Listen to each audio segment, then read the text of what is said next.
Content creator start చేసి గత కొన్ని ఏండ్ల నుంచి అయితే మనం ఇది స్టార్ట్ చేసినాం. కానీ నాకి చాలా మంది అంటారనమాట.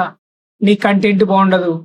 నువ్వు చాలా వరస్ట్‌గా ఇస్తున్నావు" అని మన వాళ్ళు ఎవరైతే అంటున్నారో, మనం వాళ్ళని అవన్నీ పట్టించుకోకూడదు ఫస్ట్. మనం ఏంటి? మనం ఒక లక్ష్యం కొట్టాలి. ఆ టార్గెట్ మీదనే ఉండాలి మన మైండ్. ఏ రోజైనా గాని మనం ఒక్క రోజు సక్సెస్ అవుతాం చూడు, ఆ రోజు మనమల్ని ఎవ్వరైతే ఏమేమని అంటారో, వాళ్ళు మన దగ్గరికి పరిగెత్తుకొనొస్తారు.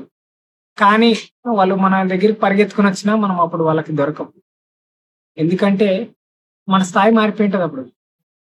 అందుకని నేను చెప్తున్నా ఎవ్వరేమనుకున్నా అస్సలు పట్టించుకోవద్దు.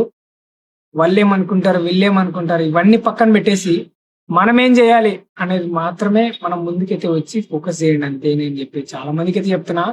చాలా మంది నర్వస్‌గా ఫీల్ అవుతుంటారనమాట. నేను వీడియో కెమెరా ఆన్ గాను, నాకు కెమెరా ముందుకు రాను. కొంతమంది ఫ్రెండ్స్ గూడా ఉంటారనమాట. కెమెరా ఆన్ గాను దుమ్ములేస్తుంటారు. ఆ! అంటే వాళ్ళ మైండ్‌సెట్ ఎట్లుంటదంటే కెమెరాకంటూ ఇష్టం ఉండదు. కానీ మనము ఫేమ్ అయితుంటాం జూడు. మనం ఫేమ్ అయ్యేది జూసి మన దగ్గరికొస్తారు.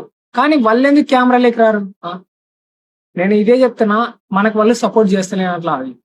మనకు సపోర్ట్ జేసే వాళ్ళెవరు? మన పక్కనుండి కెమెరా వైపు జూసి, మనకి మోటివేషన్‌గా నిలబడుతూ అట్లా గాదు ఇట్లా అని చెప్పే వాళ్ళని మాత్రమే పక్కన బెట్టుకోనండి. పులిహోర మాటలుంటాయి జూడు. వాళ్ళని పక్కన బెట్టేసేయండి అంతే. వాళ్ళు పనికిరాని పంచాయతీ అది. వేస్ట్ ఆఫ్ టైమ్ వాళ్ళు ఊకే.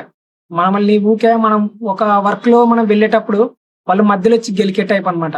అట్టాంటి వాళ్ళని సైడ్ పెట్టేసేయండి. నేనిదే చెప్తున్నా. ఇదిప్పుడు ఇన్‌స్టాగ్రామ్‌లో పోస్ట్ చేస్తున్నా. ఇదిప్పుడు కొంచెం నైట్ కావడానికి గూడా వస్తుంది. కొంచెం ఫేసు బ్లాక్ రావచ్చు. అయినా గూడా నేనైతే పోస్ట్ చేస్తాను.